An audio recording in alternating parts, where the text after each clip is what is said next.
This video is brought to you by Ridge Wallet, a slim front pocket wallet available in carbon fiber and titanium. With more than 250,000 sold, a lifetime guarantee and free shipping, get 10% off with the code GOLDFISH at ridgewallet.com.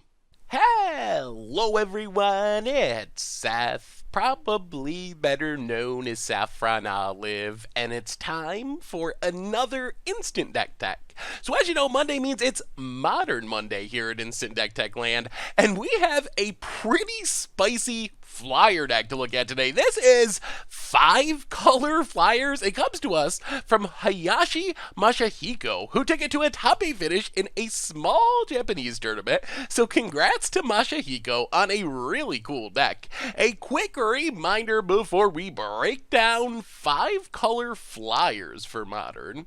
If you enjoy this deck and you want to see it made into videos, take a minute, click the like button, the subscribe button, leave a comment, anything you can do to support your deck, because whichever deck is most popular gets a shot at being made into videos next week. So 5-color flyers, it kind of looks like a humans deck, except instead of playing humans, it's playing a ton of really aggressive, annoying, often hasty, and very powerful flyers to close out the game quickly. So the deck starts off with the mana ramp, and this is a key part to the deck. Our deck has some fairly expensive cards, 3 and 4 mana, not crazy expensive, but it's not a super cheap deck, and more importantly, it's 5 colors, which means we need all the mana fixing that we can get to cast our spells in a timely manner. So we start off with Ether Vial, which we hopefully just play on turn 1, tick up the curve, putting creatures into play for free along the way.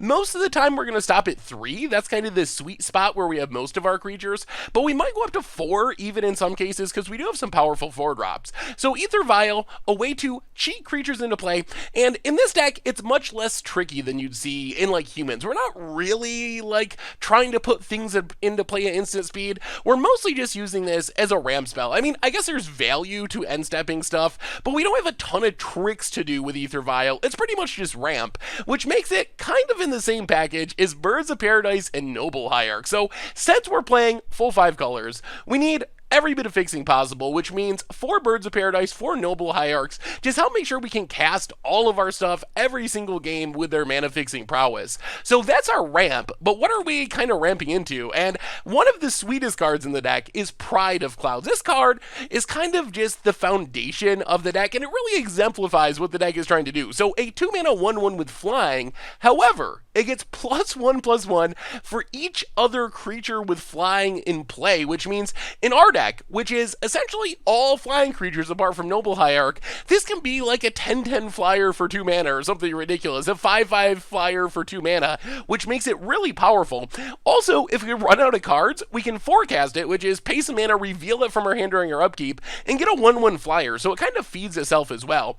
Otherwise, we have a couple of disruptive flyers. Kai'Sail Freebooter, just a duress on a flying body, really good in our deck. Lee of Sky Knight is a little bit weirder. So 3 mana, you get a 3/1 with flying. When it enters the battlefield, you get to detain a non-land permanent, which means it can't attack or block, and its activated abilities can't be activated. So this is a way we can get rid of a flying blocker, or just kind of slow our opponent down. Hit a planeswalker, for example, so it can't be activated.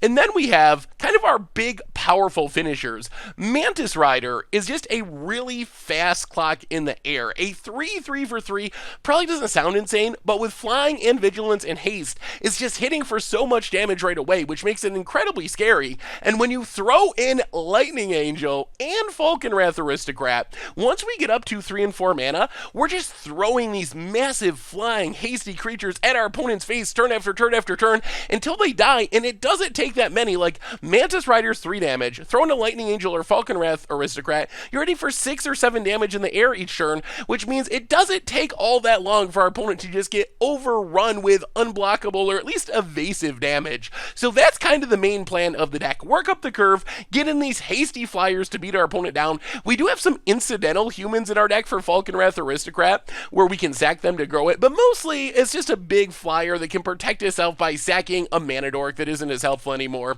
Phantasmal Image just copies whatever is best on the battlefield. We can detain something else by copying a Sky Knight. We can duress again by copying a Kai'Sail Freebooter, but really, it's at its best when it's copying Lightning Angels and Mantis Riders and Falcon Wrath Aristocrats and just smashing our opponent for even more damage. Otherwise, we got a couple of interesting pump spells. Civic Saber doesn't really look like a modern playable card.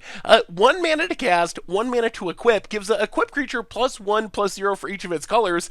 It looks silly, but it's actually absurd with something like Mantis Rider or Lightning Angel, because they're 3 colors, which means this is giving them +3/+0, which all of a sudden means our Lightning Angel, our Mantis Rider, is hitting for 6 damage in the air, which is an absurdly fast clock for a very low cost. And then 1 Invigorated Rampage, just a pump spell, getting a little bit more damage, trample over some blockers. Mana base wise, Horizon Cannon gives us some card advantage. Otherwise, we have a ton of 5-color lands. Ancient Ziggurat, Mana Confluence, Reflecting Pool.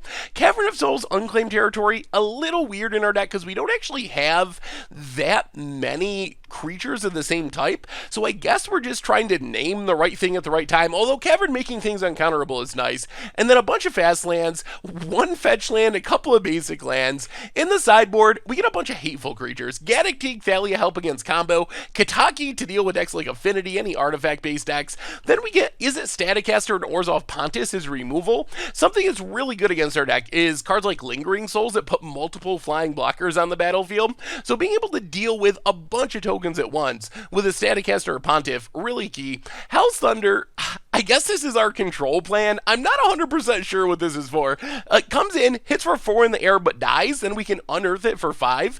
I'm assuming it's just like repeatable damage in the control matchups, but kind of a weird addition to the sideboard. Dismember for a bit of removal, another Invigorated Rampage, and that is the absurdness of 5-color Fliers for Modern.